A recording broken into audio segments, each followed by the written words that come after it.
الحمدللہ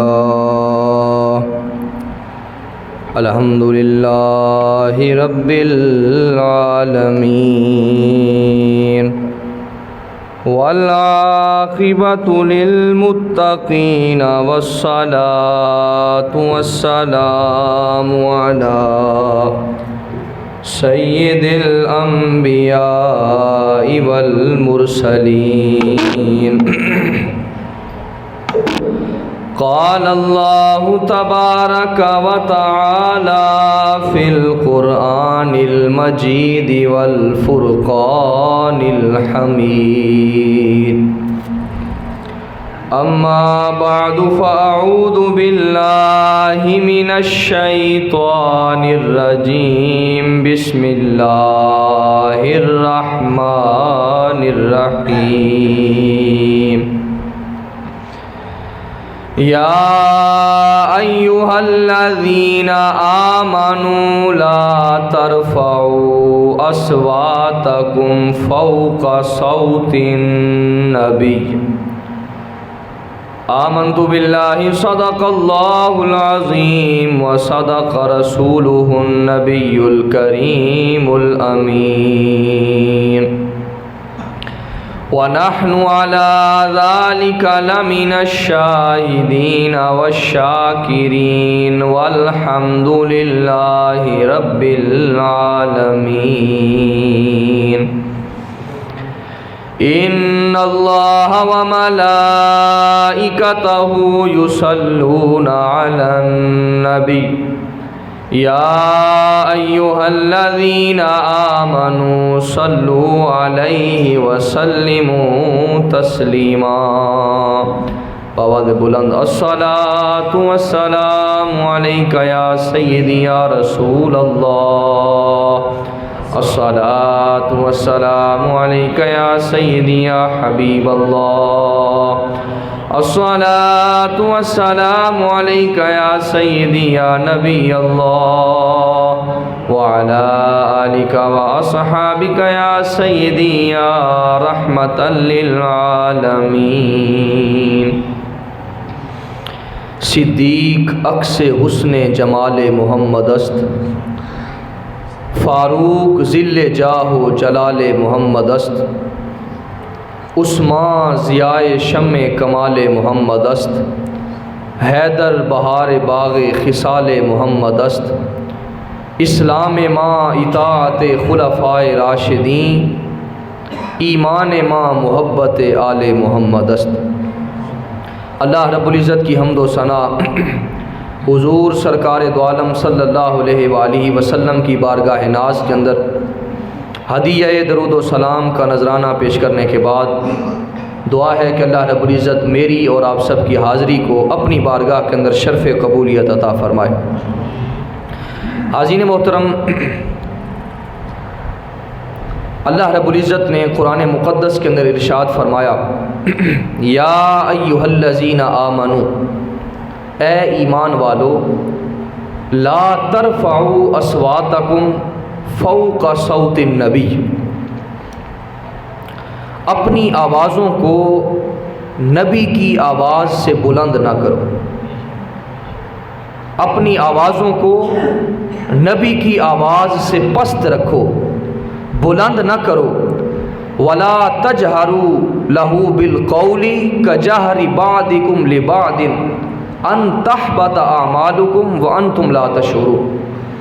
فرمایا اگر تمہاری آواز نبی کی آواز سے بلند ہو گئی، اگر تم سے یہ بے ادبی سرزد ہو گئی، تو فرمایا تمہیں سزا یہ ملے گی کہ اللہ رب العزت تمہارے اعمال کو ضائع فرما دے گا، تمہارے اعمال کو ضائع فرما دے گا اور تمہاری نیکیوں کو ضائع فرما کر وَأَنْتُمْ لَا تَشْعُرُونَ، اور فرمایا سب سے بڑی سزا یہ ہوگی وَأَنْتُمْ لَا تَشْعُرُونَ، تمہیں ان نیکیوں کے ضائع ہونے پر تمہیں شعور تک نہیں ہوگا، اس کا علم بھی نہیں ہوگا۔ حاضرین محترم، آقا کریم علیہ السلام کی بارگاہ کا ادب اللہ رب العزت نے قرآن مقدس کے اندر تمام انسانوں کو سکھایا ہے، اور فرمایا اگر تم میرے حبیب کی بے ادبی کرو گے اور میری بارگاہ کے اندر، میرے حبیب کی بارگاہ کے اندر آ کر اگر تم بلند آواز سے بات کرو گے تو فرمایا سب سے بڑی سزا یہ ہوگی تمہارے اعمالوں کو ضائع کر دیا جائے گا۔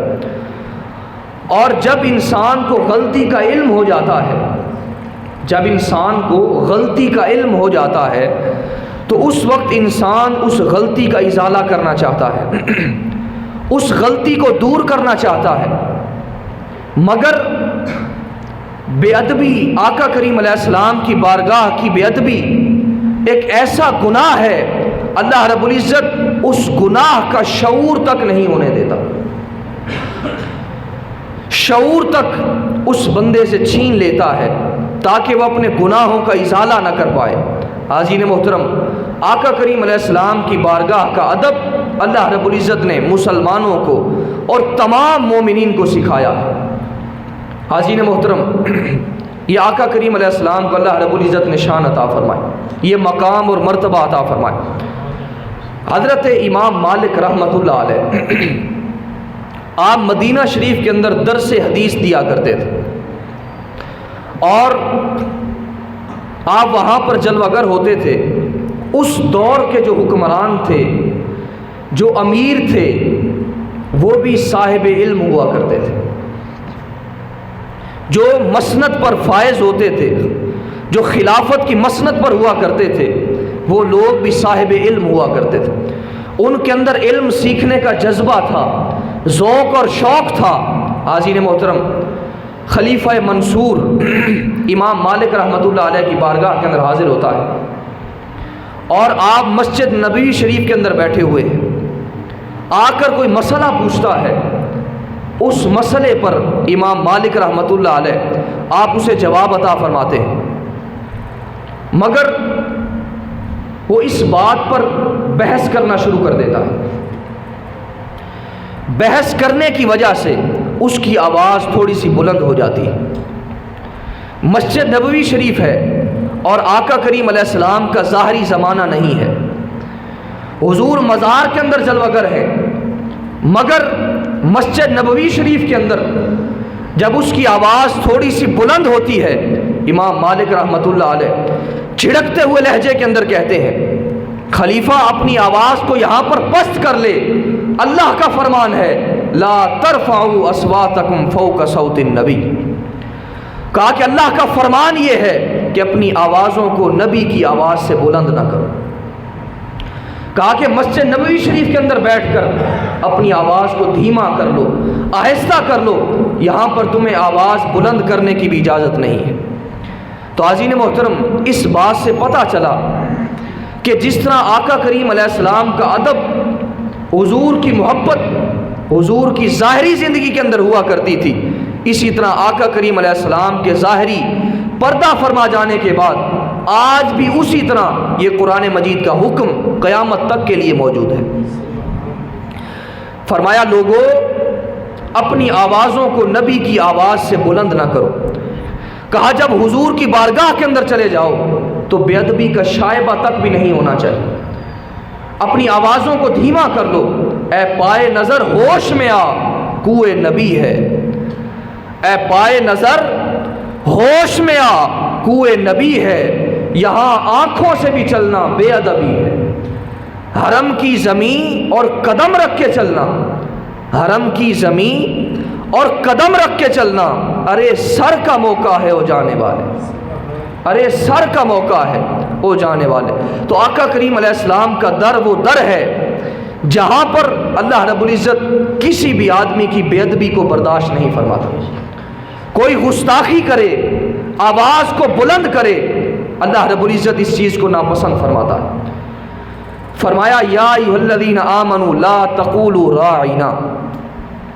اب آقا کریم علیہ السلام جب مجلس کے اندر کوئی مسئلہ سمجھاتے تھے تو اس وقت صحابہ کرام جب کوئی بات اس کی وضاحت چاہتے تھے تو کہتے تھے راعنا، یا رسول اللہ ہماری رعایت فرما دیجیے، ہمیں ذرا وضاحت فرما دیجیے۔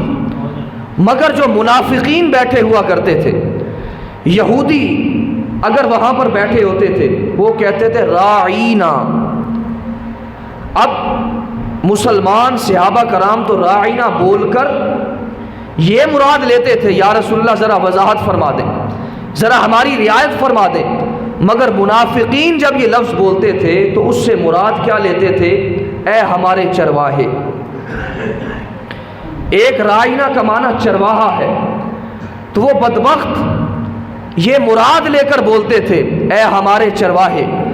تو اب اس کے اندر حالانکہ لفظ ایک ہی ہے مگر اس کے اندر بے ادبی کا شائبہ ہے۔ اللہ رب العزت نے فرمایا یا ایھا الذین آمنوا لا تقولوا راعینا، فرمایا اے ایمان والو اپنے حبیب کی بارگاہ کے اندر جب حاضر ہو جاؤ تو اس وقت رائنا بھی نہ کہا کرو، رائنا بھی نہ کہا کرو۔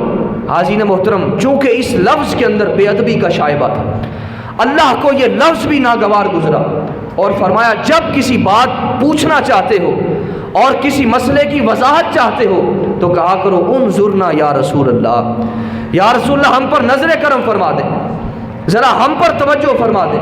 تو عزیزِ محترم، اللہ رب العزت نے اپنے حبیب کی بارگاہ کا یہ ادب سکھایا ہے اور اپنے حبیب کی بارگاہ کی محبت ہر انسان کو سکھائی۔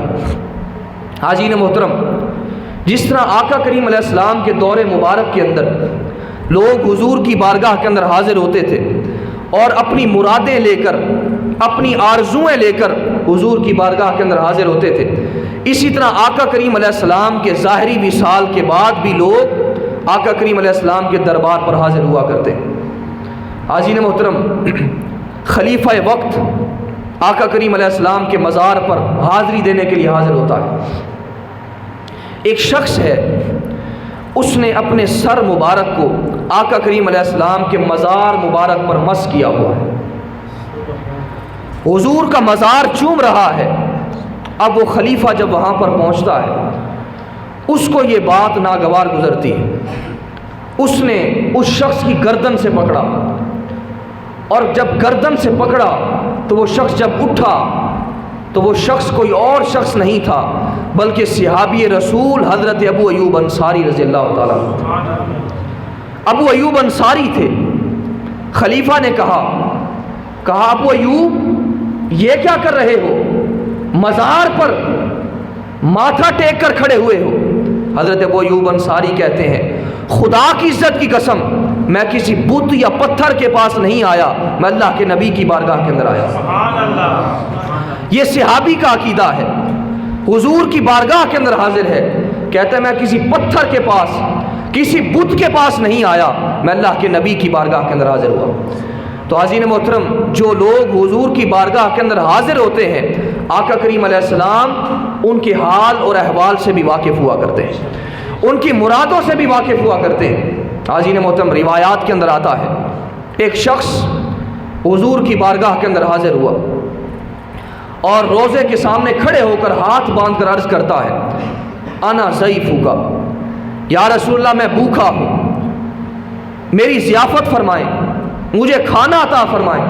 اب حضور کے روزے پر ہاتھ باندھے یہ عرض کرتا ہے انا ضعیفک، حضور میں بھوکا ہوں، حضور میری ضیافت فرمائیں، مہمان نوازی فرمائیں۔ عزیزِ محترم، یہ بات درج ہے، وہ شخص اسی حال کے اندر وہیں پر لیٹتا ہے اور آنکھ لگ جاتی ہے، آنکھ لگتی ہے اور دل کی آنکھ کھل جاتی ہے۔ خواب کے اندر عزیزِ محترم علماء کرام فرماتے ہیں کہ آقا کریم علیہ السلام اگر خواب کے اندر کسی کو زیارت عطا فرمائیں وہ حضور خود ہی عطا فرمایا کرتے ہیں۔ آقا کریم علیہ السلام کی حدیث مبارکہ ہے، فرمایا کہ شیطان میری شکل اختیار نہیں کر سکتا۔ فرمایا خواب کے اندر جس نے مجھے دیکھا اس نے مجھے ہی دیکھا، لہذا حضور جس کو دیدار عطا فرماتے ہیں تو حضور خود ہی عطا فرمایا کرتے ہیں۔ اور دوسری بات، آقا کریم علیہ السلام خواب کے اندر جسے کچھ عطا فرمائیں تو وہ حقیقت کے اندر عطا فرمایا کرتے ہیں۔ سبحان اللہ۔ ہم خواب کے اندر اگر 5 سٹار ہوٹل کے اندر سوئے ہوئے ہیں، وہاں پر پرتعیش کھانا کھا رہے ہیں، مگر جب خواب سے ہم بیدار ہوتے ہیں تو اپنے گھر سوئے ہوتے ہیں، اور گھر کے اندر موجود ہوتے ہیں، مگر خواب کے اندر اگر حضور تشریف لے آئیں اور حضور کچھ عطا فرما دیں تو وہ حقیقت کے اندر عطا فرمایا کرتے ہیں۔ حاضرین محترم، امام بوصیری رحمۃ اللہ علیہ جن کا قصیدہ بردہ شریف آپ پڑھتے ہیں، مولا صلی وسلم دائما ابدا علی حبیبک خیر الخلق کلہم، آپ نے بڑے بڑے بادشاہوں کے قصیدے لکھے، آخری عمر ہے، برس کی بیماری کے اندر مبتلا ہے، اور آپ کے دل کے اندر یہ خواہش آئی میں نے بڑے بڑے بادشاہوں کے قصیدے لکھے ہیں، کیوں نہ آج اس محمد عربی کا قصیدہ لکھا جائے، حضور کی شان لکھی جائے۔ حاضرین محترم، قصیدہ بردہ شریف انہوں نے طویل قصیدہ حضور کی شان کے اندر لکھا، اور خواب کے اندر میرے آقا تشریف لائے اور بیماری سے بھی شفا عطا فرمائی، اور آقا کریم علیہ السلام نے چادر بھی عطا فرمائی، اپنی چادر بھی عطا فرمائی۔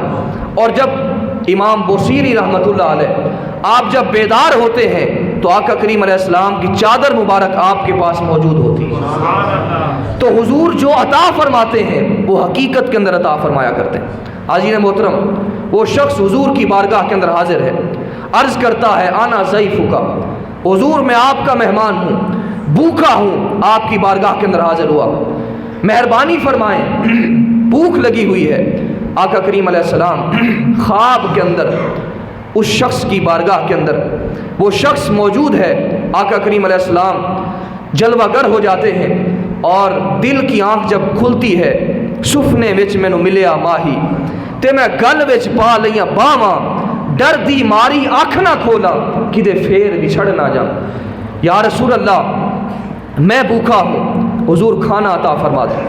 حاضرین محترم، حضرت خواجہ غلام فرید رحمۃ اللہ علیہ آپ نے لکھا، کہا اتھا میں مٹھڑی نت جان بلب، اتھا میں مٹھڑی نت جان بلب، ماہی خوش وسدا وچ ملک عرب۔ یا رسول اللہ تواڈے دھکڑے دھوڑے کھاندڑی ہاں، یا رسول اللہ تواڈے دھکڑے دھوڑے کھاندڑی ہاں، تواڈے نام تو مفت وکاندڑی ہاں، تیرے باندیاں دی میں باندڑی ہاں، ہم دردیاں کتیاں نال ادب۔ یا رسول اللہ واہ سوہنا ڈھولن یار سجن، واہ سانول ہوت حجاز وطن، آ ویک فرید دا بیت حزن، ہم روز ازل دی تانگ سبب، اتھا میں مٹھڑی نت جان بلب، ماہی خوش وسدا وچ ملک عرب۔ حاضرین محترم، وہ شخص حضور کو عرض کرتا ہے، حضور میں بھوکا ہوں، میں پیاسا ہوں، مجھے کھانا عطا فرما دے۔ آقا کریم علیہ السلام خواب کے اندر ایک روٹی عطا فرماتے ہیں، تیرے ٹکڑوں پہ پلے غیر کی ٹھوکر پہ نہ ڈال۔ یا رسول اللہ تیرے ٹکڑوں پہ پلے غیر کی ٹھوکر پہ نہ ڈال، جھڑکیاں کھائیں کہاں چھوڑ کے صدقہ تیرا۔ حضور ایک روٹی عطا فرماتے ہیں۔ اب خواب کے اندر انہوں نے آدھی روٹی کھائی ہوتی ہے، بھوکے ہوتے ہیں، وہیں پر روٹی لے کر کھانا شروع کر دیتے ہیں۔ اب خواب کے اندر آدھی روٹی کھائی ہوتی ہے اور آنکھ کھل جاتی ہے۔ جب آنکھ کھلتی ہے آدھی روٹی ہاتھ کے اندر موجود ہوتی ہے، آدھی روٹی کھا چکے ہوتے ہیں۔ جب بیدار ہوتے ہیں تو وہی آقا کریم علیہ السلام نے جو ٹکڑے عطا فرمائے تھے، جو بھیک عطا فرمائی تھی، حاضرین محترم ان کے ہاتھ کے اندر موجود ہوتی ہے۔ تو حاضرین محترم جو حضور کی بارگاہ کے اندر حاضر ہوتا ہے، آقا کریم علیہ السلام اس کے حال سے بھی باخبر ہوتے ہیں اور اس کے احوال سے بھی باخبر ہوتے ہیں۔ حاضرین محترم، حضرت فاروق اعظم رضی اللہ تعالیٰ عنہ ساری زندگی یہ دعا مانگا کرتے تھے، اللہم ارزقنا شہادتاً فی سبیلک ووفات فی بلد رسولک۔ یا رسول اللہ مجھے اپنے راہ میں دعا مانگا کرتے تھے، مولا مجھے اپنی راہ میں شہادت کی موت عطا کر اور رسول اللہ کے شہر میں مرنا نصیب کر۔ امام مالک رحمۃ اللہ علیہ آپ ساری زندگی مدینۃ المنورہ کے اندر رہے، صرف ایک فرضی حج کے لیے مکہ شریف گئے اور فوراً واپس پلٹ آئے، اس خواہش پر اور کہ کہیں مجھے مدینہ سے باہر موت نہ آ جائے۔ 2 گھونٹ پانی پیتے، معمولی خوراک کھاتے، کہیں قضائے حاجت کے لیے بھی باہر جانا پڑے تو کم از کم مدینہ سے باہر مجھے موت نہ آ جائے۔ جب مدینہ المنورہ کے اندر درس حدیث دیتے تھے تو اس وقت آپ جب صفحے پلٹتے تھے تو اس وقت صفوں کو بھی آہستہ آہستہ پلٹا کرتے تھے، کہیں یہاں پر بے ادبی نہ ہو جائے اور صفوں کی بھی آواز بلند نہ ہو جائے۔ حاضرین محترم، یہ ادب تھا، حضور کی بارگاہ کا ادب تھا۔ امام احمد بن حنبل رحمۃ اللہ علیہ آپ مدینہ شریف میں جا رہے ہیں اور خاک کے ذروں کو چومتے جاتے ہیں اور ساتھ فرماتے جاتے ہیں مجھے ان ذروں سے محبوب کے قدموں کی خوشبو آ رہی ہے، ان ذروں سے محبوب کے قدموں کی خوشبو آ رہی ہے۔ اور جب مدینہ المنورہ کے اندر چلتے تھے تو دیواروں کے ساتھ لگ لگ کر چلا کرتے تھے کہ کہیں ان جگہ پر میرے قدم نہ آ جائیں جہاں میرے آقا کے قدم لگے۔ اے پائے نظر ہوش میں آ کوئے نبی ہے، یہاں آنکھوں سے بھی چلنا بے ادبی ہے، حرم کی زمین اور قدم رکھ کے چلنا ارے سر کا موقع ہے ہو جانے والے۔ حاضرین محترم، اعلیٰ حضرت رحمۃ اللہ علیہ آپ مدینہ شریف میں جا رہے ہیں اور آپ کے پاؤں کے اندر کانٹا چبھ جاتا ہے۔ جب کانٹا چبھتا ہے تو خون نکلنے لگتا ہے، پاؤں میں کانٹا لگا، خون بہنے لگا۔ آپ نے اس کانٹے کو باہر نکالا اور کانٹے کو دیکھتے ہوئے آپ نے ایک شعر کہا، خار کہتے ہیں کانٹے کو۔ آپ نے اس کانٹے کو سامنے رکھا اور کہا اے خار صحرائے نبی پاؤں سے کیا کام تجھے، اے خار صحرائے نبی پاؤں سے کیا کام تجھے، آ میری جان دل میں ہے رستہ تیرا، آ میری جان دل میں ہے رستہ تیرا۔ حاضرین محترم، یہ اللہ والے حضور کی بارگاہ کا ادب اس انداز سے کرتے تھے اور حضور کی بارگاہ سے یہ محبت کیا کرتے تھے۔ حضرت قطب شاہ ابو المعالی رحمۃ اللہ علیہ آپ ایک بڑے بزرگ گزرے، آپ کا ایک مرید مدینہ پاک جانے لگا اور آپ نے اپنے مرید سے فرمایا کہ جب وہاں پر پہنچنا تو حضور کی بارگاہ کے اندر کھڑے ہو کر یہ عرض کرنا حضور آپ کے در کا کتا ابو المعالی آپ کی بارگاہ کے اندر سلام پیش کر رہا تھا۔ اب آپ کا مرید مدینہ المنورہ کے اندر پہنچتا ہے اور روضے کے سامنے کھڑے ہو کر، اب مرید کے لیے بڑا کٹھن مرحلہ تھا، اس کی زبان سے اپنے پیر کے لیے کتے کا لفظ نکلنا بڑا مشکل تھا۔ اب حضور کی بارگاہ کے اندر کھڑے ہو کر یہ عرض کرتا ہے حضور آپ کے در کا غلام ابو المعالی آپ کو سلام پیش کر رہا ہے۔ اب جب یہ بات کہتا ہے تو خدا کی عزت کی قسم روضہ پاک کے اندر سے آواز آئی، جس طرح ہمارے غلام نے کہا تھا اسی طرح کہو، جس طرح ہمارے غلام نے کہا تھا اسی طرح کہو۔ وہ خوب جانتے ہیں میرے دل کا حال تک، وہ خوب جانتے ہیں میرے دل کا حال تک، اس لیے آتا نہیں لب پر سوال تک۔ بندہ مٹ جائے نہ آقا پہ وہ بندہ کیا ہے، بے خبر ہو جو غلاموں سے وہ آقا کیا ہے۔ حاضرین محترم، اللہ رب العزت فرماتا ہے لا اقسم بہذا البلد وانت حل بہذا البلد، محبوب شہر مکہ کی قسم یاد کرتا ہو، اس لیے نہیں کہ کعبۃ اللہ ہے، اس لیے نہیں کہ صفا مروہ ہے، اس لیے نہیں کہ وہاں پر حجر اسود ہے، اس لیے نہیں کہ مقام ابراہیم ہے۔ مولا پھر کس بات کی قسم؟ جواب آیا وَأَنْتَ حِلٌّ بِهَذَا الْبَلَدِ، محبوب شہر مکہ کی قسم اس وجہ سے یاد کرتا ہوں کہ اس شہر کی گلیوں کے اندر تو چلا کرتا ہے۔ محبوب شہر مکہ کی قسم اس وجہ سے یاد کرتا ہوں کہ ان شہر کی گلیوں کے اندر تو چلا کرتا ہے، اور قرآن نے قسم کھائی ہے اس شہر اما کی جس شہر کی گلیوں نے تجھے ورد کیا ہے۔ حاضرین محترم، کسی نے کہا مکہ افضل ہے، کسی نے کہا مدینہ افضل ہے، کسی نے کہا مکہ افضل ہے، کسی نے کہا مدینہ افضل ہے۔ شیخ محقق نے مسئلہ حل فرما دیا، جب حضور مکہ میں تھے تو مکہ افضل تھا، جب حضور مدینہ میں آئے تو مدینہ افضل ہو گیا، جب حضور مدینہ میں آئے تو مدینہ افضل ہو گیا۔ حاضرین محترم، آج کے خطبہ جمعہ کا آخری بات آپ کے گوش گزار کر کے اجازت چاہوں گا۔ حضرت عبد الرحمن جامی رحمۃ اللہ علیہ، عاشقوں کے امام، آپ نے کچھ اشعار لکھے اور آپ کی خواہش یہ تھی کہ میں ان کو حضور کی بارگاہ کے اندر پیش ہو کر حضور کی بارگاہ کے اندر ان اشعار کو خود سناؤں، حضور کی بارگاہ کے اندر حاضر ہو کر ان اشعار کو پیش کرنے کی سعادت حاصل کروں۔ حاجین محترم، حضرت عبدالرحمن جامی رحمۃ اللہ علیہ، ایک قافلہ جا رہا ہوتا ہے، آپ اس قافلے کے اندر شریک ہو جاتے ہیں، قافلے کے اندر شریک ہوتے ہیں، قافلہ ایک جگہ پر پڑاؤ کرتا ہے، تو قافلے کے سردار کو میرے آقا کریم کی زیارت ہوتی ہے۔ حضور فرماتے ہیں کہ آپ کے قافلے کے اندر ایک شخص ہے جس کا نام عبدالرحمن ہے، وہ مدینہ آ رہا ہے، وہ مدینے نہ آئے، وہ مدینے آ رہا ہے، وہ مدینے نہ آئے، وجہ نہیں بتائی۔ قافلے کا سردار اٹھا، اس نے اعلان کیا، کہا ہمارے قافلے کے اندر عبدالرحمن کون ہے؟ جامی نے ہاتھ کھڑا کیا، کہا میں ہوں۔ قافلے کے سردار نے کہا کہ جامی تم مدینہ پاک نہیں جا سکتے، تم مدینہ پاک نہیں جا سکتے۔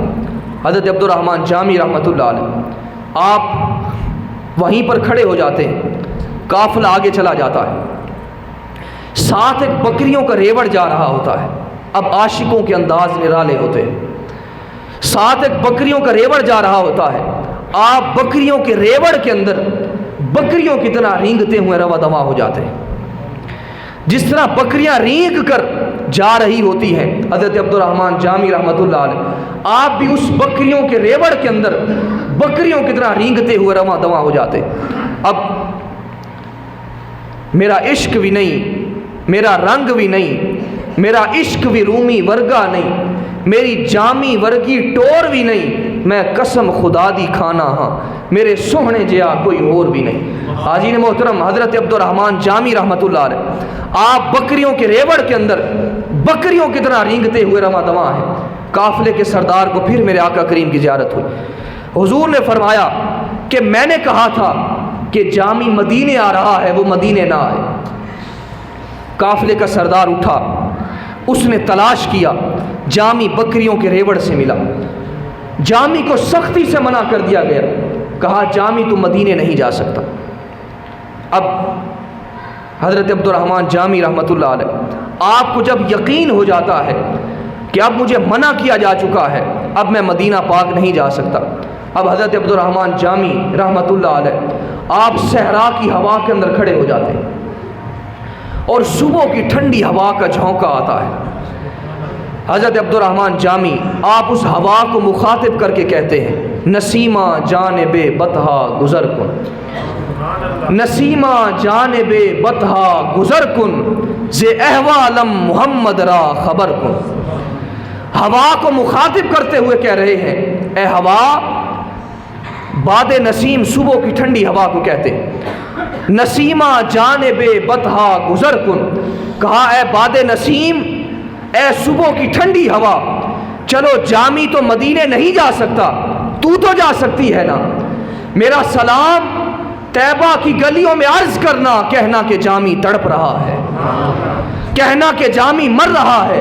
ادھر قافلہ مدینہ پاک پہنچ جاتا ہے، قافلے کا سردار پھر میرے آقا کریم کی زیارت ہوتی، قافلے کا سردار حضور سے عرض کرتا ہے، حضور جامی کو مدینے نہیں آنے دیا، جامی کو بار بار منع کیا گیا، ماجرا کیا ہے؟ حضور وجہ نہیں بتائی۔ آقا کریم علیہ السلام نے فرمایا، سنو، جامی جس عقیدت اور محبت کے ساتھ میرے دربار آ رہا تھا۔ حاجین محترم، یہ جملہ سن کر آپ نے بلند آواز سے سبحان اللہ کہہ۔ آقا کریم علیہ السلام نے فرمایا، کہا جامی جس عقیدت اور محبت کے ساتھ میرے دربار آ رہا تھا، اگر وہ آ جاتا، اگر وہ پہنچ جاتا، اگر وہ مدینہ کی دہلیز پر پہنچ جاتا، تو مجھ محمد کا تقاضا یہ تھا کہ مجھے گنبد خضرا سے باہر نکل کر جامی کا استقبال کرنا پڑتا۔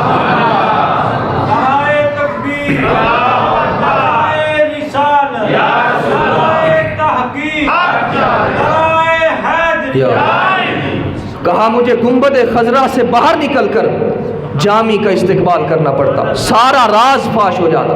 حاجین محترم، میرا رنگ بھی نہیں، میرا روپ بھی نہیں، میرا عشق بھی رومی ورگا نہیں، میری جامی ورگی ٹور بھی نہیں، میں قسم خدا دی کھانا ہاں، میرے سوہنے جہا کوئی ہور بھی نہیں، میرے سوہنے جہا کوئی ہور بھی نہیں۔ اللہ رب العزت ہم سب کو آقا کریم علیہ السلام کے در کی بار بار بادب حاضری نصیب فرمائے۔ وآخر دعوانا الحمدللہ رب العالمین۔ جنہوں نے سنتے ادا فرمانی ہے وہ سنتے ادا۔